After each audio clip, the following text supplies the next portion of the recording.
अस्सलाम वालेकुम दोस्तों, मैं हूं अजीम महमूद और आप देख रहे हैं मिस्टर इंजीनियर। दोस्तों, आज की इस वीडियो में हम आप लोगों को ये बताएंगे कि आप HP की 82 एम्पेयर की पावर सप्लाई को किस तरह से मॉडिफाई कर सकते हैं। इससे पहले भी हमने HP की एक पावर सप्लाई के ऊपर वीडियो बनाई थी जिसको हमने 12 वोल्ट से 14 वोल्ट के ऊपर कन्वर्ट किया था और बैटरी चार्जर बनाया था। सो आज की इस वीडियो में जो हम चार्जर बनाने वाले हैं वो ये दूसरा मॉडल है। बहुत सारे दोस्तों की ये रिक्वेस्ट थी कि यार आप इस मॉडल के ऊपर भी वीडियो बनाएं। आप यहाँ पर देख सकते हैं कि 82 एम्पेयर यहाँ पर आपको लिखा नजर आ रहा है। ये कोई और मॉडल है, इसको मॉडिफाई करने का तरीकाकार कोई और है। सो आज की इस वीडियो में हम इस सर्वर की पावर सप्लाई को बैटरी चार्जर बनाने का तरीका सीखेंगे और वीडियो के लास्ट पर आप लोगों को ये भी दिखाएंगे कि ये इनपुट से कितनी करंट लेती है और आउटपुट पर हमें कितने एम्पेयर देती है, आया इसके क्या क्या फायदे हैं, क्या क्या नुकसान है। सो दोस्तों, वीडियो को शुरू करने से पहले मैं तमाम नए आने वाले दोस्तों से गुजारिश करूंगा कि अगर अभी तक आप लोगों ने हमारे इस चैनल मिस्टर इंजीनियर को सब्सक्राइब नहीं किया हुआ तो इस सब्सक्राइब बटन के ऊपर क्लिक करके हमारे चैनल को सब्सक्राइब कर लें ताकि आपको इस तरह की अच्छी अच्छी वीडियोस रेगुलरली देखने को मिलती रहें। तो दोस्तों चलिए शुरू करते हैं। जी तो दोस्तों, सबसे पहले पावर सप्लाई को ऑन करने का आपको तरीका आना चाहिए। इससे पहले वीडियोस में भी मैं बता चुका हूं, इधर से दूसरी पिन को और नीचे से भी दूसरी पिन को आपने आपस में जोड़ देना है तो आपकी ये पावर सप्लाई जो है वो टर्न ऑन हो जाएगी। अब ये आउटपुट के ऊपर 12 वोल्ट देती है। कोशिश करते हैं वीडियो को थोड़ा सा छोटा ही रखते हैं और जल्दी के साथ आपको एक्सप्लेन कर देते हैं कि किन किन चीजों की आपको जरूरत पड़ेगी, इसमें हमने कौन सी चीज एक्स्ट्रा ऐड करनी है जिसकी वजह से इसके वोल्टेज 14 के ऊपर शिफ्ट होंगे। सो मैं जरा जल्दी के साथ पावर सप्लाई को खोल लेता हूँ। दोस्तों, पावर सप्लाई को खोल लेने के बाद मैं जरा इसको थोड़ा सा उठा लेता हूँ। मैंने इसके सभी स्क्रूज को रिमूव नहीं किया क्योंकि हमने जस्ट इसके एक IC के ऊपर फोकस करना है, उसके ऊपर हमने एक रेजिस्टेंस लगानी है। जी तो दोस्तों, आप लोग यहाँ पर देख सकते हैं कि हमारे सामने ये वाला IC है UC 28025, मतलब 28025 जो IC है ये PWM कंट्रोलर IC होता है। इसी ने आपकी पूरी पावर सप्लाई को ड्राइव करवाना होता है। इसी के ऊपर हम थोड़ी सी छेड़खानी करके आपकी पावर सप्लाई के वोल्टेज 12 से 14 तक लेके जाएंगे। सो वोल्टेज को 12 से 14 तक ले जाने के लिए आपको एक रेजिस्टेंस की जरूरत पड़ेगी। रेजिस्टेंस जो है वो यहाँ पर आप इस्तेमाल करेंगे 47 किलो ओम की। आप यहाँ पर देख सकते हैं मेरे हाथ में 47 के की एक रेजिस्टेंस है जो कि हम लगाएंगे नीचे से पहले नंबर वाली पिन और ऊपर से दूसरे नंबर वाली पिन को। याद रखिएगा, जिस तरह ये IC आपके सामने पड़ा हुआ है, नीचे से पहली पिन और ऊपर से दूसरी पिन। अब ये हम नीचे से पहली पिन और ऊपर से दूसरी पिन को क्यों लगा रहे हैं वो भी आपको जरा बता देता हूँ। दोस्तों, आप लोग अपने मोबाइल के ऊपर अगर इस IC की डाटा शीट को निकालते हैं तो इस IC की डाटा शीट के अंदर आप इसकी पिन कॉन्फ़िगरेशन के ऊपर चले जाएं। दोस्तों, यहाँ पर जिस तरह से मैंने आपको ऊपर बताया था कि नीचे से पहली पिन और ऊपर से दूसरी पिन को आपने रेजिस्टेंस लगानी है, तो नीचे से जो पहली पिन है वो NIV है, मतलब कि इन्वर्टिंग इनपुट पिन है, और ऊपर से दूसरी पिन 10 नंबर की ग्राउंड पिन आती है। मतलब ऊपर वाली पिन जो है वो ग्राउंड हो जाएगी और नीचे वाली INV है। INV का मतलब होता है inverting input to the error amplifier. इसकी डाटा शीट में सारा कुछ लिखा होता है। तो हम जब इसके साथ रेजिस्टेंस लगाएंगे, एक साइड इन्वर्टिंग के ऊपर लगाएंगे, दूसरी साइड ग्राउंड के ऊपर लगाएंगे, तो इसके वोल्टेज ऑटोमेटिकली बढ़ जाएंगे। अब अगर रेजिस्टेंस की आप वैल्यू को चेंज करते हैं, उस वैल्यू को चेंज करके आप इसके वोल्टेज को कम या ज्यादा भी कर सकते हैं, मगर हम 47 के इसलिए इस्तेमाल करेंगे क्योंकि अगर हमने 14 वोल्ट के ऊपर शिफ्ट करना है तो हम इसे 47 के ही लगाएंगे। सो मैं जरा जल्दी के साथ इसे लगा देता हूँ। ठीक है जी, आप लोग यहाँ पर देख सकते हैं हमने नीचे से पहली पिन और ऊपर से दूसरी पिन के साथ 47 किलो ओम की एक रेजिस्टेंस को लगा दिया है। अब आपने इसको थोड़ा सा सेव करके इस तरह से लगाना है कि इसके साथ ये बॉडी वगैरह टच ना हो। सो मैं इसे ज़रा सेव करके जल्दी के साथ इसे फिट कर देता हूँ। जिस तरह से मैंने इसको खोला था वैसे ही मैं इसको बंद करके इसके ऊपर ये वाली 2 टर्मिनल वायर लगाकर फिर इसकी फाइनल टेस्टिंग कर लेते हैं कि आया क्या फ़र्क पड़ा है इसको लगाने से। दोस्तों, भी आप लोग यहाँ पर देख सकते हैं कि हमने अपनी पावर सप्लाई को टर्न ऑन कर लिया। इसकी LED ये वाली ग्लो कर रही है। अभी हमने सबसे पहले इसके वोल्टेज की टेस्टिंग करनी है कि आया कितने वोल्ट ये आउटपुट के ऊपर निकाल रही है। दोस्तों, आप लोग यहाँ पर देख सकते हैं कि हमारी पावर सप्लाई हमें 14 वोल्ट आउटपुट दे रही है। पहले ये 12 वोल्ट की थी, हमने रेजिस्टेंस लगाई जिसकी वजह से ये 14 वोल्ट देने शुरू हो चुकी है, जो कि हमारा बैटरी चार्जर बन चुका है। अभी मैं आपके सामने इसके बाकी कॉन्सेप्ट क्लियर करने वाला हूँ। आप में से बहुत सारे दोस्त ये पूछते थे कि यार जब ये पावर सप्लाई खाली चल रही हो तब कितने एम्पेयर लेती है, जब हम इसे लो बैटरी के साथ लगाएं तब कितने एम्पेयर लेती है, इसके लॉसेस क्या हैं, इसके फायदे क्या हैं, इसके नुकसान क्या है, वो सब कुछ अभी हम डिस्कस करने वाले हैं। दोस्तों, अभी आप लोग यहाँ पर देख सकते हैं कि हमारी पावर सप्लाई बिल्कुल फ्री चल रही है, मतलब इसके साथ हमने कोई भी किसी किस्म का लोड अटैच नहीं किया। बहुत सारे दोस्त आप में से ये पूछते थे कि यार जब हम इसे लगाते हैं कोई लोड अटैच नहीं होता तो ये कितने एम्पेयर लेती है। सो ज़रा आप खुद ही देख लीजिएगा। मैंने ये एम्पेयर मीटर को AC की रेंज के ऊपर सेलेक्ट कर दिया है। मैं ज़रा आपको दिखाने की कोशिश करता हूँ। AC की किसी भी एक वायर में मैं इसको लगा देता हूँ। आप लोग यहाँ पर देख सकते हैं ये 0.04 एम्पेयर ले रही है, मतलब बिल्कुल पॉइंट्स में रीडिंग ले रही है। ये इस रीडिंग का मकसद ये है कि ये वाली वो रीडिंग है जो कि हमारे ये छोटे छोटे फैन इसके अंदर जो 2 लगे हुए हैं उनके चलने की वजह से ये बिल्कुल मामूली सी करंट ले रही है। दोस्तों अभी बात आ जाती है कि आप में से बहुत सारे दोस्त पूछते हैं कि यार ये 82 एम्पेयर की सप्लाई है तो ये कितने बैटरी को चार्ज कर सकती है। मैं आपको यही सजेस्ट करूंगा कि अगर आप इसे लॉन्ग लाइफ इस्तेमाल करना चाहते हैं तो कभी भी इसके साथ 200 एम्पेयर से ज़्यादा की बैटरी को न लगाएं। अगर 200 एम्पेयर से ज़्यादा की बैटरी को लगाएंगे तो इसके ये आउटपुट वाले टर्मिनल बहुत ज़्यादा हीट होने लग जाएंगे, जिसकी वजह से इसकी लाइफ कम हो जाएगी। क्योंकि देखिए ना, इसकी एक हद है, अगर आप उस हद से ज़्यादा इसके ऊपर लोड डालेंगे तो ये आपको तंग करेगी।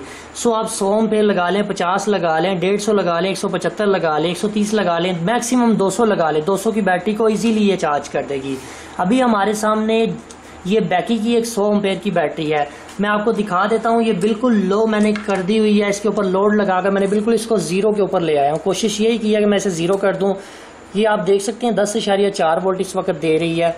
तो मतलब कहने का ये है, इसको हमने बिल्कुल खाली किया हुआ है। ये सिर्फ आप लोगों के लिए, ताकि आपको दिखाया जा सके कि ये किस तरह से काम करती है।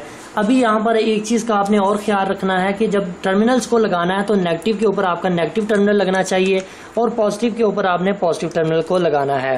दोस्तों अभी जो कुछ भी करेंगे आप लोगों के बिल्कुल सामने करेंगे, कोई किसी किस्म की चीटिंग, कोई किस्म की धोखा फरेबी का काम नहीं होगा। आप लोग यहाँ पर देख सकते हैं 10.16 वोल्ट हमें ये वाली बैटरी दे रही है। ये वाली पावर सप्लाई हमने इसके साथ अटैच की है। अभी हमने मेन स्विच को ऑन नहीं किया। अभी हम आपको ये दिखाएंगे कि ये स्टार्टिंग के ऊपर कितने एम्पेयर लेती है। दोस्तों अभी आप लोग यहाँ पर देख सकते हैं कि हमने 220 वोल्ट को भी ऑन नहीं किया। ये मीटर कैलिब्रेट होने वाला है, इसलिए थोड़ी सी रीडिंग दे रहा है। अगर हम इसको कैलिब्रेट करेंगे तो ये 0 हो जाएगा। ठीक है, ये 0 हो चुका है। AC के ऊपर हमने इसको सिलेक्ट किया है, AC एम्पेयर चेक करने वाले हैं। सो मैं ज़रा इसके 220 वोल्ट की सप्लाई को ऑन करता हूँ। आप देखिएगा कि स्टार्टिंग के ऊपर कितने एम्पेयर लेती है। ठीक है, स्टार्टिंग के ऊपर इसने एकदम से पहले 2 एम्पेयर के ऊपर गई थी, फिर ऑटोमेटिकली डाउन हो गई है। अभी आप खुद से इसको देखें कि ये क्या कर रही है। अभी आप लोग यहाँ पर देख सकते हैं कि हमारी ये वाला जो बैटरी चार्जर है, मेन वापडा की सप्लाई से AC आधा एम्पेयर ले रहा है, 1 एम्पेयर का आधा हिस्सा तकरीबन ले रहा है। अगर आपकी बैटरी बहुत ज़्यादा लो होती है तो उस सूरत में ये 2 से 3 एम्पेयर भी ले सकता है स्टार्टिंग के ऊपर, बाद में ये खुद ही ऑटोमेटिकली उसे डाउन कर देगा। और अगर बात करें इस बैटरी की, तो बैटरी के वोल्टेजेस भी आप यहाँ पर देख सकते हैं कि 13.8 के ऊपर पहुँच गए हैं। ये इसलिए 13.8 के ऊपर पहुँचे क्योंकि ये 14 वोल्ट की सप्लाई है, तो ये जब ऑन होती है तो इसे वोल्टेज को उठाने की कोशिश करती है। अभी ज़रा हम इसके आउटपुट के एम्पेयर्स को चेक कर लेते हैं कि आउटपुट के ऊपर कितने एम्पेयर हो रही है। मुझे इसको DC के ऊपर सेलेक्ट करना पड़ेगा। DC एम्पेयर के ऊपर कैलिब्रेट कर लेते हैं, 0 के ऊपर किसी भी एक तार के साथ लगा दें। आप लोग यहाँ पर देख सकते हैं कि हमारी ये वाली पावर सप्लाई 10 एम्पेयर DC हमारी बैटरी को भेज रही है। यहाँ पर डिपेंड करता है बैटरी के साइज़ के ऊपर। अगर बैटरी ज़्यादा लो होगी तो 20 से 30 एम्पेयर भी भेजेगी, अगर बहुत ज़्यादा लो होगी तो 70 से 80 एम्पेयर भी दे सकती है। जब जैसे जैसे ये सेंस कर लेगी कि आपकी बैटरी फुल चार्ज हो रही है, ये अपने एम्पेयर्स को कम कर देगी। जैसे जैसे आपकी बैटरी लो होगी ये अपने एम्पेयर को ज़्यादा कर देगी, जैसे जैसे आपकी बैटरी फुल चार्ज की तरफ जाएगी ये अपने एम्पेयर को डाउन कर देगी। सो आप दोस्तों के ज़हन में ये जो सवाल था कि यार ये बहुत ज़्यादा बिजली की खपत करती है, ऐसा बिल्कुल भी नहीं है। आप लोगों के सामने मैंने लगा कर दिखा दिया। स्टार्टिंग के ऊपर 2 एम्पेयर लिए थे, फिर ये डाउन हो गई थी क्योंकि इसने सेंस कर लिया था कि आगे इतना ज़्यादा लोड नहीं पड़ा हुआ। ये आप लोग इधर भी देख सकते हैं कि अभी 11 एम्पेयर ये ले रही है, 11 एम्पेयर बैटरी को दे रही है DC के। तो ये खुद से ही सेंस कर लेती है कि मेरी बैटरी को कितने एम्पेयर की ज़रूरत है, तो ये उस हिसाब से उसे एम्पेयर देती है। अब ऐसा नहीं है कि ये 82 एम्पेयर की तो हमेशा से 82 ही देती रहेगी, ऐसा बिल्कुल भी नहीं है। जब बैटरी फुल चार्ज हो जाएगी थोड़ी देर बाद, 1 घंटे बाद, आधे घंटे या 2 घंटे बाद, तो ये बिल्कुल एम्पेयर 0 के ऊपर आ जाएंगे और ये एम्पेयर डाउन कर देगी, जिसका मतलब ये होता है कि ये ऑटोमेटिकली कट ऑफ कर देगी उसको। सो दोस्तों लास्ट पर इसके फ़ायदे और नुकसान की बात कर लेते हैं कि इसका क्या फ़ायदा और इसका क्या नुकसान है। आप लोगों के सामने ज़रा मैं इन प्रॉप्स को उतार देता हूँ। ठीक है, अभी मैं ये जो हमारी पावर सप्लाई ऑन है, वर्किंग कंडीशन में बिल्कुल ठीक तरह से काम कर रही है। अगर गलती के साथ कभी कभार ऐसा हो जाता है कि हमारी ये दोनों तारें आपस में जुड़ जाती हैं, तारों के जुड़ने की वजह से हमारी सप्लाई में एक प्रोटेक्शन सिस्टम लगा हुआ है जो कि खुद ही उसे ऑफ करवा देगा। आप लोग यहाँ पर देख सकते हैं कि हमारी ये जो पावर सप्लाई है ये खुद ही बंद हो चुकी है। इधर से आप लोग यहाँ पर देख सकते हैं LED भी बंद हो जाएगी। आप लोगों के सामने मैंने इसको शॉर्ट किया था, दोबारा से फिर आपको शॉर्ट करके दिखा देता हूँ। ये हमने पावर सप्लाई को ऑन किया, ये मैंने दोनों को आपस में जोड़ दिया, पावर सप्लाई बंद हो चुकी है। सिर्फ ठीक है। इसका मतलब ये है कि इसके अंदर प्रोटेक्शन सिस्टम लगाया गया है, जो कि अगर आगे से तारें जुड़ जाती हैं तो ये आपको फौरन से ही कट ऑफ हो जाएगी और आपका जो चार्जर है वो ख़राब होने से बच जाएगा। दूसरा सबसे बड़ा इसका फ़ायदा ये है कि आप इसके साथ कोई भी बड़ी चीज़ को चला सकते हैं। जिस तरह कि कार का एम्पलीफायर काफ़ी अच्छे एम्पेयर लेता है, काफ़ी ज़्यादा एम्पेयर लेता है, ज़्यादा एम्पेयर की कोई भी चीज़ आप इसके साथ चला सकते हैं। यहाँ पर एक और सवाल बहुत ज़्यादा पूछा जाता है कि ये अब 14 वोल्ट के ऊपर मॉडिफाई होगी है, क्या हम इससे पंखे, पेडेस्टल फैन, सीलिंग फैन ये कुछ चला सकते हैं, कोई मसला तो नहीं होगा, ये हमारे फैंस को ख़राब तो नहीं कर देगी? ऐसा बिल्कुल भी नहीं है। जब आप पेडेस्टल फैन इसके ऊपर चलाएंगे तो इसके वोल्टेज थोड़े से डाउन होकर 13 वोल्ट या 12 वोल्ट तक आ जाएंगे। उस बात की फिक्र करने की जरूरत नहीं है, ये किसी भी चीज़ को ख़राब नहीं करती। हाँ, अगर आपका लोकल क्वालिटी का कोई पंखा होगा तो उस पर इफेक्ट पड़ सकता है, मगर ये है कि हमारा जो तजर्बा है अभी तक अल्हम्दुलिल्लाह कोई भी ऐसी कंप्लेन नहीं आई कि ये पावर सप्लाई अगर डायरेक्ट लोड के साथ चलाएंगे तो लोड को कोई मसला होगा। कोई ऐसा मसला नहीं होगा। दोस्तों, जहां पर इस फास्ट चार्जर के इतने ज्यादा फायदे हैं, वहां पर एक आधा नुकसान भी मेरी नजर से गुजरा है, वो भी आप दोस्तों के सामने शेयर कर देता हूं। देखें, इस कायनात में आज तक जो भी चीज बनी है वो 100% ओके और 100% एक्यूरेट नहीं होती। 100% वो वहदहु ला शरीक की ज़ात है जिसने हमें पैदा किया है। अब इस पावर सप्लाई के अंदर मुझे सबसे बुरी बात इसकी ये लगी है कि इस मॉडल के अंदर अगर हम इसे बैटरी के साथ कनेक्ट करते हैं तो ये इसके पंखे ऑन हो जाते हैं, खुद ब खुद इसके पंखे चलना शुरू कर देते हैं, जो कि मेरे ख्याल से थोड़ी सी बुरी चीज़ है। इसको ऐसे नहीं होना चाहिए था। हालांकि अगर बात करें दूसरे मॉडल की, दूसरे मॉडल में ये वाला हिसाब नहीं था। कहने का मतलब ये है कि जब आपकी वॉब्डा की 220 वोल्ट की पावर सप्लाई बंद हो जाती है तब भी इसके फैन चलते रहते हैं, जो कि थोड़ा सा शोर करते हैं। सो इस पावर सप्लाई को आप ऐसे कमरे में इस्तेमाल करें जहाँ पर कोई भी नहीं रहता हो, क्योंकि इसने चलते रहना होता है। और इसका एक और फ़ायदा भी है, जहाँ पर इसका नुकसान है उस चीज़ का फ़ायदा ये है कि ये पंखे के चलने की वजह से अंदर जितनी भी हीट होगी वो बाहर निकलती रहेगी और आपके चार्जर की लाइफ ज़रा थोड़ी सी बढ़ जाएगी। लाइफ किस तरह से बढ़ेगी? जब ये हीट ही नहीं होगा तो फिर ये ख़राब नहीं होगा। सो जहाँ पर इसका नुकसान है वहाँ पर फ़ायदा भी ज़रूर है। दोस्तों, दूसरी इसमें मुझे एक और बुरी चीज़ ये लगी है कि जब आपकी बैटरी बहुत ज़्यादा लो होती है, 0% के करीब होती है, तब ये पावर सप्लाई जब आप इसे ऑन करते हैं, इसे चार्जिंग के ऊपर लगाते हैं, तो आपकी ये वाली आउटपुट की वायर्स हल्की हल्की गर्म होना शुरू हो जाती है, इनपुट की भी और आउटपुट की भी। उसकी रीज़न ये होती है कि आपकी बैटरी जो है वो बहुत ही लो होती है, जिसकी वजह से इसके ऊपर लोड पड़ता है और ये उसे चार्ज करने की कोशिश करती है।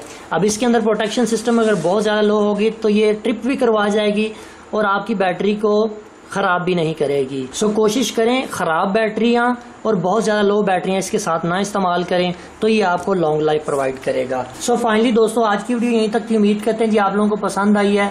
अगर आप लोगों को वीडियो पसंद आई है तो काइंडली वीडियो को लाइक ज़रूर कर दीजिएगा और अपने दोस्तों के साथ शेयर कर दीजिएगा। अपना बहुत सा ख्याल रखिएगा, अपनी दुआ में याद रखिएगा। अल्लाह हाफिज़। पाकिस्तान जिंदाबाद।